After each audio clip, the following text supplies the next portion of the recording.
নমস্কার। তো আজকে যে টপিক সেটা হচ্ছে একটা চার্জিং সেকশনের পড়া। তো যদি আমাদের ফোনের মধ্যে চার্জিং রিলেটেড ফল্ট আসে, তো চার্জিং ফল্ট কীভাবে স্টেপ বাই স্টেপ চেক করতে হয় এবং সেটা কীভাবে সলভ করা যায়, তো এটার উপরে। তো আমার সামনে একটা আইসি আছে, হতে পারে পুরানো আইসিটা PMI 8952 আইসি, কিন্তু এখান থেকে অনেক কিছু শেখার আছে। এখন পর্যন্ত এই যে 8952 আছে, এর যে ডিটেল আছে অনেকেই জানা নেই। তো এখান থেকে এই যে 8952 যে আইসি আছে, এই আইসির 142, 43 আর 144 এটি কী আছে এখানে, বিবাস USB ইন। তো এই বিবাস সাপ্লাই যা আছে, এই সাপ্লাই আইসির মধ্যে কোথা থেকে ইনপুট হচ্ছে এটা একবার চেক করবো। তো এখান থেকে করবো নেক্সট করলে এটা হচ্ছে আমাদের ওবিপি আইসি। তো এই যে ওবিপি আইসি আছে, এই আইসির যে ইনপুট বল আছে 1 নাম্বার, 7 নাম্বার, 8 নাম্বার, 9 নাম্বার, এখানে লেখা আছে কি এসি ইন। যদি কোথাও লেখা থাকে এসি ইন বা ডিসি ইন বা বিবাস, তো এখানে 5 ভোল্টেজ হয়ে থাকে। তো এই যে ভোল্টেজ আছে, এই ভোল্টেজ আমাদের চার্জিং কানেক্টর আছে বা B2B কানেক্টর আছে, সেখান থেকে এই যে আইসি আছে, এই আইসির মধ্যে ইনপুট হচ্ছে। আর এখানে 2 নাম্বার যে পিন আছে, 2 নাম্বারটা ইয়ান আছে, মানে এই আইসি যা আছে, এই আইসির ইনাবেল পিন 2 নাম্বারটা। এখানে একটা অলরেডি গ্রাউন্ড করা আছে নেগেটিভ ট্রিগার জন্য। এই যে ওবিপি আইসি আছে, এটা 0 ওহম রেজিস্টার একটা লাগানো আছে গ্রাউন্ডের সাথে, এটা আইসি ট্রিগারিং। তারপরে এখানে আছে 5 নাম্বার, 6 নাম্বার হচ্ছে আউটটা, এখানে লেখা আছে 5 নাম্বার আর 6 নাম্বারের মধ্যে লেখা আছে কি আউটপুট। যা ইনপুট হচ্ছে চার্জার থেকে, সেই ভোল্টেজটি 5 নাম্বার আর 6 নাম্বার পিন দিয়ে আউটপুট হবে ভোল্টেজ। এটা এখানে লেখা আছে কি বিবাস USB ইন। তো এখান থেকে এই ভোল্টেজ আউটপুট হওয়ার পরে এই ভোল্টেজ ডাইরেক্টলি চলে যাবে হচ্ছে আমাদের চার্জিং যে আইসি আছে, চার্জিং আইসির মধ্যে। ওপির আউটপুট সাইড থেকে কপি করার পরে নেক্সট করি ডাইরেক্টলি চার্জিং আইসি। আর ইনসাইড থেকে যদি কপি করি এবং নেক্সট করে চলে যাবে হচ্ছে আমাদের যে কানেক্টার আছে, কানেক্টার মধ্যে B2B কানেক্টার বা চার্জিং কানেক্টার চলে যাবে এখান থেকে। তো একবার নেক্সট করে দেখে যে কোথায় যায় এটা। তো এখান থেকে বিবাস USB ইন যা আছে, এটা এখান থেকে নেক্সট কপি করছি, কপি করার পর করবে এখানে নেক্সট করার পরে এই যে বিবাস সাপ্লাই আছে, এই সাপ্লাই এই যে আইসি আছে চার্জিং আইসি PMI 8952 আইসি, এই আইসির 142, 143, 144 নাম্বার যে বল আছে, এখানে ইনপুট হচ্ছে। তো এই লাইনের সাথে একটা ডায়োড আছে এখানে এবং একটা ক্যাপাসিটার আছে প্যারালালে। তো বিবাস সাপ্লাই চাইলে এই যে ডায়োড আছে, ডায়োডও চেক করা যায়, বা যে ক্যাপাসিটার আছে, ক্যাপাসিটার চেক করা C900 একটা ক্যাপাসিটার আছে, তো দেখে এটা লোকেশন কোথাও আছে। তো এখান থেকে লেআউট এবং এখানে পেস্ট করে ক্যাপাসিটার আছে, তো এখানে আইট হয়েছে আমাদের ICU 900। তো এই ক্যাপাসিটারে চার্জার লাগা চেক করি ভোল্টেজ, তাহলে এখানে 5 ভোল্টেজ আসবে চার্জার লাগালে। যদি এখানে 5 ভোল্টেজ আসে, তাহলে এই যে আইসি আছে, এই আইসির যে ইনপুট ভোল্টেজ আছে এটা ঠিক আছে। তারপর চেক করবো হচ্ছে এই আইসির সেকেন্ড যে ভোল্টেজ আছে, এটা হচ্ছে ফার্স্ট ভোল্টেজ। এই আইসির ফার্স্ট স্টেপ হচ্ছে ইনপুট চেক করো। তো এই আইসির ইনপুট হচ্ছে এই ক্যাপাসিটারের মধ্যে, এই ক্যাপাসিটার চেক করলে আইসির ইনপুট চেক হয়ে যাবে। যদি ক্যাপাসিটার ভোল্টেজ আসে, তাহলে এসির ইনপুট যে ভোল্টেজ আছে এটা ওকে আছে। তারপর চেক করবো হচ্ছে 2 নাম্বার চেক করবো হচ্ছে USB MID। এখানে একটা ক্যাপাসিটার আছে C901। তো এই ক্যাপাসিটার ভোল্টেজ সব হয়েছে 5 ভোল্টেজ, 130 নাম্বার, 131 আর 132 নাম্বার বল থেকে আউটপুট হবে MID ভোল্টেজ। তো এর মাঝে থাকে একটা মসফেট, ইনপুট আর MIDর মাঝে একটা মসফেট লাগানো থাকে এরকম হবে। এই মসফেট কী করে, যে ইনপুটে যা আছে ভোল্টেজ, সেই ভোল্টেজটি MID নামে এই ভোল্টেজটা আউটপুট করে দেয় এখানে। তো এখানে ভোল্টেজ সব হয়েছে 5, এখানে থাকে হচ্ছে 5 ভোল্টেজ। এটা হচ্ছে 2 নাম্বার স্টেপ। 2 নাম্বারে MID চেক করবো, 1 নাম্বার চেক করবে CICর ইনপুট। 1 নাম্বার ওকে হলে তারপর 2 নাম্বার।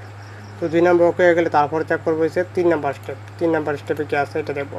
তো 3 নাম্বার স্টেপ হচ্ছে এখানে লেখা আছে কি সিস্টেম অন 93 নাম্বার বল থেকে একটা ভোল্টেজ আউটপুট হচ্ছে, যে ভোল্টেজের নাম হচ্ছে সিস্টেম অন ভোল্টেজের বাইরে লেখা আছে কি পিএমআই বিডিডি ক্যাপ, ভিতরে লেখা আছে সিস্টেম অন আর বাইরে লেখা আছে পিএমআই বিডিডি ক্যাপ।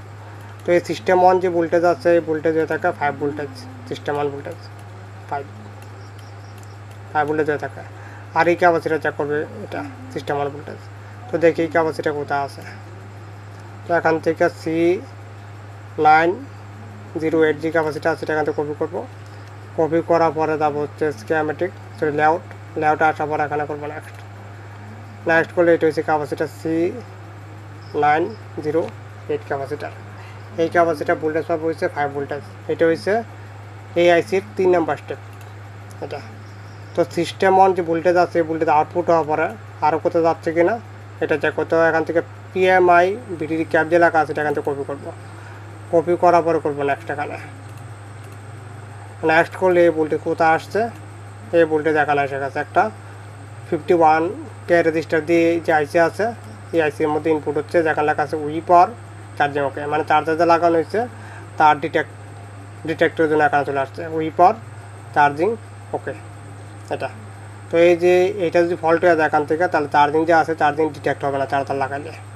এখানে লেখা আছে উই পাওয়ার চার্জিং ওকে, বা এই রেজিস্টার থেকে ফল্ট হলো লেট করে চার্জ হবে, চার্জিং আসবে ইন্ডিকেট। তো এটা হচ্ছে উই পাওয়ার চার্জিং ওকে যে ভোল্টেজ আছে এটা হচ্ছে 4 নাম্বার স্টেপ। এখানে 5 ভোল্টেজ পাবো দুই পাশে, এই পাশেও 5 ভোল্টেজ এই পাশেও 5 ভোল্টেজ এখানে। তো এটা হচ্ছে এখানে 5 ভোল্টেজ পাবো উই পাওয়ার চার্জিং ওকে যে এখানে আছে ভোল্টেজ আছে। তো এটা হচ্ছে 4 নাম্বার স্টেপ হচ্ছে এটা।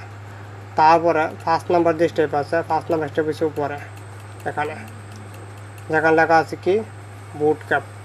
তো বুট ক্যাপ আপ হয়েছে এই যে সাইড আছে যে সাইডে বুট ক্যাপ লেখা আছে 1st নাম্বার বলের সাথে যে ক্যাপ কানেক্টেড আছে যে সাইড এই সাইডে ভাব হয়েছে 8 ভোল্টেজ, 8 ভোল্টেজ পাবো এই পাশে।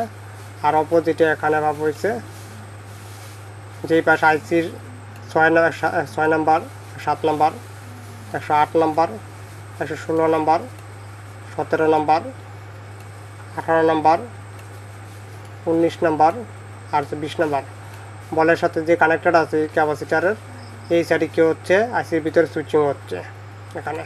আর সুইচিং ভোল্টেজ যে আছে সুইচিং ভোল্টেজ এই যে কয়েল আছে এখানে এই কয়েল দিয়ে এই ভোল্টেজ আউটপুট হয়ে যাচ্ছে এবং এই ভোল্টেজ হচ্ছে কি বিপিএইচ পাওয়ার ভোল্টেজ। যেহেতু কোয়ালকম চিপসেট তাহলে বিপিএইচ পাওয়ার হবে। যখনই কয়েলের মধ্যে সুইচিং হচ্ছে আর আইসির ভিতরে সুইচিং হচ্ছে তখনই এখানে যে আছে এই ক্যাপাসিটার যে আছে ক্যাপাসিটার এক পাশে 8 ভোল্টেজ তৈরি হয়ে থাকে। আর এখন সুইচিং না হয় কয়েল যদি খারাপ হয়ে যায় বা এখান থেকে যদি কোনো ফল্ট থাকে তাহলে এখানে 8 ভোল্টেজ যে আছে 8 ভোল্টেজ তৈরি হবে না। তো এটা হচ্ছে বিপিএইচ, এটা হচ্ছে বুট ক্যাপ 8 ভোল্টেজ চেক করবো। এটা হচ্ছে 1st নাম্বার স্টেপ। তারপরে 6 নাম্বার স্টেপ হয়েছে BPH power battery voltage 3.3 voltage to 4.2 voltage. তো বিপিএইচ পাওয়ার যে ভোল্টেজ আছে এই ভোল্টেজ কয়েল যে আউটপুট হওয়ার পরে এই ভোল্টেজটা আবার এই যে আইসি আছে এই আইসির মধ্যে ইনপুট হবে এখানে এসে এটার মধ্যে 139 138 127 114 নাম্বার বলের মধ্যে এখানে যখন ইনপুট হয়ে যাবে তারপরে 113 number 125 number 26 number 27 number 37 number যে বল আছে এই বল থেকে চার্জিং যে আউট আছে সেই চার্জিং আউটপুট ভোল্টেজ এখান থেকে আউটপুট হবে। যতক্ষণের মধ্যে বিপিএইচ ভোল্টেজ আউটপুট হচ্ছে ততক্ষণ তো চার্জিং ভোল্টেজ যে আছে চার্জিং আউটপুট ভোল্টেজ এটা আউটপুট হবে না। আর একটা জিনিস মাথায় রাখতে হবে যেখানে 1852 আছে এখানে উইদাউট ব্যাটারিতে চার্জিং ভোল্টেজ আউটপুট হবে না। ব্যাটারি লাগালে ব্যাটারিটাকে আইসি ডিটেক্ট করবে তারপরে চার্জিং ভোল্টেজ আউটপুট হবে। তো ব্যাটারি ছাড়া চেক করলে ব্যাটারি কানেক্টরে কোনো ভোল্টেজ আসা যাবে না। যদি ভোল্টেজ আসে তাহলে এই যে আইসি আছে এই আইসি ফল্ট আছে 1852 আইসি নষ্ট হয়ে গেছে, তো এসি চেঞ্জ করতে হবে। তো এটা হচ্ছে চার্জিং আউটপুট। এটা হচ্ছে 7 নাম্বার স্টেপ 7 নাম্বার স্টেপ এটা মানে বিপিএইচ পাওয়ারটা যখন এখানে এন্টার হয়ে থাকে সেই ভোল্টেজটা এখান থেকে ড্রাইভ করে দেয় ব্যাটারি লাগানো পরে এখান থেকে সেই ভোল্টেজ আউটপুট হয়ে যায় ব্যাটারি চার্জ করার জন্য। তারপরে ব্যাটারি কী হয়ে থাকে চার্জ হয়ে থাকে, ঠিক আছে। তো এটা থেকে এরকম। তারপরে এখানে 7 নাম্বার স্টেপ হয়ে গেলে 8 নাম্বার যে স্টেপ আছে 8 নাম্বার স্টেপ হয়েছে এখানে। এখন হচ্ছে 8 নাম্বার যে স্টেপ আছে 8 নাম্বার স্টেপ হয়েছে এখান থেকে ব্যাটারি কানেক্টর। তো তো ব্যাটারি কানেক্টটা পরে আমরা দেখব। তার আগে আরও কিছু লাইন আছে, সেটা হয়ে থাকে কি এখানে চার্জিং এলইডি, যে আমাদের যে উপর যে একটা নোটিফিকেশন এলইডি থাকে, চার্জার লাগালে কী করে ব্লিঙ্কিং করে, চার্জিং যে লাইট আছে এটা ব্লিঙ্কিং করে। এখানে কি আছে সেই এলইডি কানেক্টর আছে, তো এটাকে বলা হয় কি RGB এলইডি। তো এখান থেকে কানেক্ট করবো। এটা নেক্সট করলে এখানে একটা আইসি আছে, লেখা আছে কি ব্রেথিং এলইডি। তো এই যে আইসি আছে এটা হচ্ছে সেই এলইডিকে কন্ট্রোল করার জন্য একটা এখানে আইসি দেওয়া আছে। আর এটা যদি ফল্ট হয়ে যায় এখান থেকে কোনো কারণে, এটা নিয়ে একটা ভিডিও বানাবো নেক্সট পার্টে। তো এটা যদি ফল্ট হয়ে যায় এখানে, তার চার্জিং যে আছে চার্জিং ইন্ডিকেট করে না ওনার মধ্যে। তারপরে আছে এখানে কী লেখা আছে, এখানে লেখা আছে বিআরবি হচ্ছে এই যে আইসি আছে, এই আইসির ভিতরে যে ফিউল গ্যাস আছে, ফিউল গ্যাসের অ্যাক্টিভ সাপ্লাই। এটা এখানে 3.3 voltage to 3.7 voltage BRB voltage এটা। তারপরে এখানে একটা আছে, সেটা হচ্ছে এখানে গ্রাউন্ড এটা। তারপরে হচ্ছে এই পাশে আছে,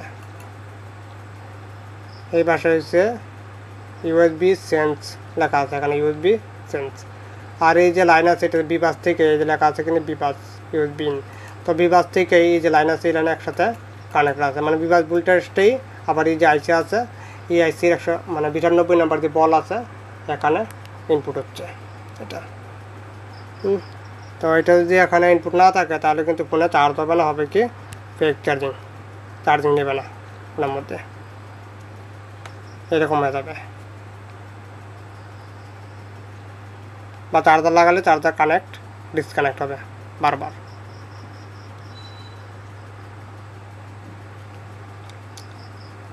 তারপরে এখানে একটা পিন আছে, সেটা হচ্ছে কি এখানে শাটডাউন। এখানে BRG L5 1.8 ভোল্টের থেকে এখানে লজিক হাই করে রাখছে। এখানে যদি লজিক লো হয়ে যেত, যে আইসি আছে আইসি শাটডাউন হয়ে যাবে, অফ হয়ে যাবে এটা। আর নিচে একটা পিন আছে চার্জিং ইনেবল। এই যে আইসি আছে এই আইসিকে কী করার জন্য, অ্যাক্টিভ রাখার জন্য, চার্জিং মোডে রাখার জন্য। এটা যখন চার্জার লাগানো হচ্ছে, চার্জার লাগালে এই যে পিন আছে এই পিন লজিক লো থাকতে হবে। এখন লজিক লো, পুল ডাউন। এখানে 10K একটা রেজিস্টার আছে, এই রেজিস্টার যদি ফল্ট হয়ে যায় বা রেজিস্টার যে গ্রাউন্ড আছে গ্রাউন্ড মিস হয়ে যায়, তাহলে ফোনে চার্জ তখন হবে হচ্ছে fake charging, permanently fake charging হবে, কোনো এম্পেয়ার নেবে না, ফেক চার্জিং হবে।